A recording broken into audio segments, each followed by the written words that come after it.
What's up, YouTube fam? This is Bakari Sellers. I'm a CNN political commentator. I am an author. I'm a civil rights attorney. I'm a husband. I'm a dad. And now we're bringing to you the Sellers Report here live on YouTube. I hope you come here, like, subscribe, comment, share, and get all your news of the week. Figure out what's going on. Figure out what I'm thinking about. Figure out some of those moments that we don't get a chance to see. So make sure you join and tune in every week to the Sellers Report. This week's episode is pretty dope. This week's episode is Doge versus everybody. The Department of Government Efficiency is the #1 news topic in the entire world, and the reason is we are seeing it everywhere. Elon Musk, I believe he has 13 children now. Shout out to Elon. Congratulations, I guess. 4 different baby mamas. That's a lot of children in the White House between him and Trump and the party of family values, but I digress. What we're seeing now is Doge is running rampant in Washington, D.C. We've seen it at USAID. We've seen it now in all of your respective agencies. It's meandering through HUD, IRS. We're seeing Doge go through and reshape what Washington, D.C. looks like. One of my good friends was talking to me recently about Donald Trump being a bull in a china shop. And I said, that's all good and dandy once you get the bull out the china shop. Maybe one day you can bring new china in. But the problem is that the china that was in there has already been destroyed. And so, yes, I fully believe that the next 4 years will fundamentally reshape what this country looks like. I've said that many times over. And people elected Donald Trump for what we thought were lower prices, what we thought were immigration. But what we're seeing right now is the Department of Veteran Affairs being gutted. We're seeing the IRS being gutted.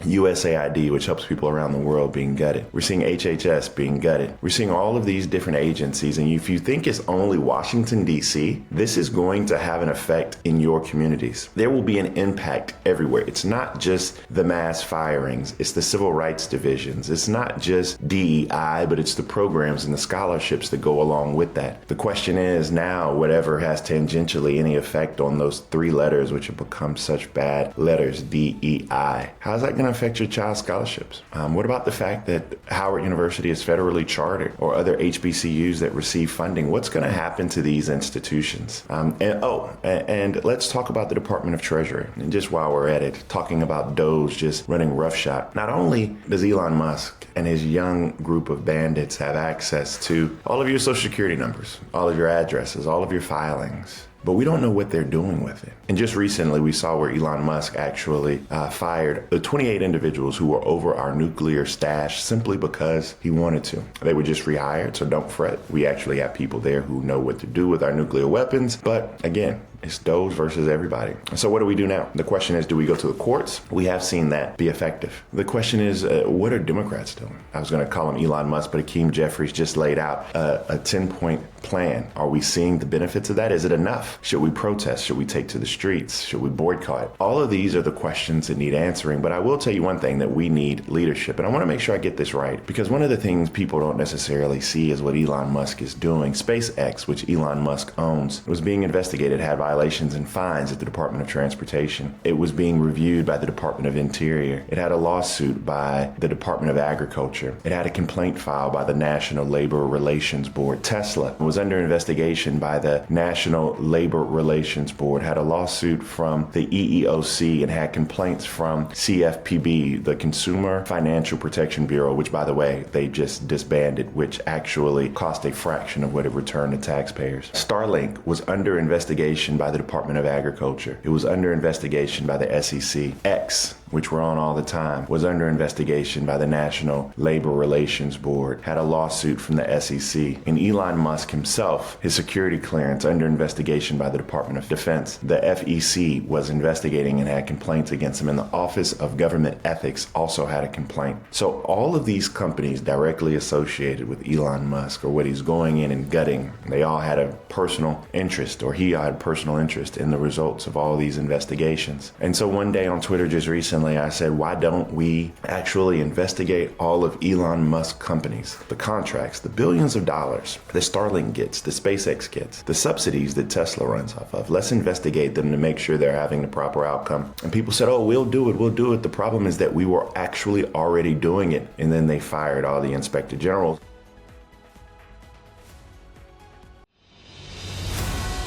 go back to the reason that we hired or elected Donald Trump. We elected Donald Trump because the price of eggs was high, and he even said that he was going to lower egg prices on day one. Well, ladies and gentlemen, guess what? Eggs are not going down. They are at a record high. Why? Because chickens are dying. And who's in charge of those things over at the Department of Ag? Who's actually working with our outbreaks of bird flu, etc.? All of those agencies have been gutted. There aren't people there who know what they're doing. The scientists are the first ones to go, keeping the bird flu under control until the price of eggs is steadily going up. And where government should have intervention, I will remind you, Kamala Harris had a plan. Donald Trump does not. And so let's connect the dots between the price of eggs and how Trump is going to make the price of eggs and everything else worse. He doesn't have a plan to fix any of this. He can't fix it on day one. And here we are, just watching our grocery prices continuously rise. Wages aren't keeping up, but the rich will get richer. I think that's why we're here. The Department of Ag, the Center for Disease Control, the FDA, they're all getting cut by Elon Musk. So prices aren't going down anytime soon, and Elon Musk and Doge are doing whatever they want to do. The question is, what can Democrats do? That is the major question that we have to ask. I want to know where all of those nonprofits, where all of those community organizations that were actually going to the Harris campaign and getting those funds for grassroots movements, where are they right now? Where is our new DNC chair who got elected a couple of weeks ago? Are we getting enough from Chuck Schumer? Are we getting enough from Hakeem Jeffries? I just don't see it out there. What I would like to see us start with is a 16-state plan plus the 7 battleground states. There's a little overlap, but I want to see us do massive voter registration and voter education in the southern states where many of those individuals who comprise the backbone of the Democratic Party reside. Let's go back to our base. And then let's also talk about Nevada. Let's talk about Arizona. Let's talk about the Blue Wall, Michigan, Pennsylvania, Wisconsin. And then let's make sure that we do what we're supposed to do in Georgia and North Carolina. Let's register these voters. Let's take these messages, and instead of having my good friend who I love and adore, Maxine Waters, or Al Green, or Chuck Schumer, or people waving their canes at rallies, saying slogans we don't know, let's have people who are affected by the firings. Let's have people who are affected by the delay or lack of service. Let's have veterans who won't get the service they need, or the fact that they just cut the alert hotline at the Veterans Administration. Let's have these people be on the forefront of what's going on. This was a hell of a week. This is like drinking out of a fire hose. And every week we're going to come and just vent and talk about what's been going on. This week is Doge versus everybody. And dare I say, Elon Musk, Donald Trump won. The rest of us who are suffering zero. Make sure you like, subscribe, share. Make sure you do all of those things with the Sellers Report. Hopefully we get a good buzz. Hopefully people are watching, tuning in. Hopefully you can leave your comments below and actually utilize this to start some conversation at the table. What has happened to us? What are we doing? And are we doing enough? Again, this is Bakari Sellers, and this was the first episode of the Sellers Report. I'm out.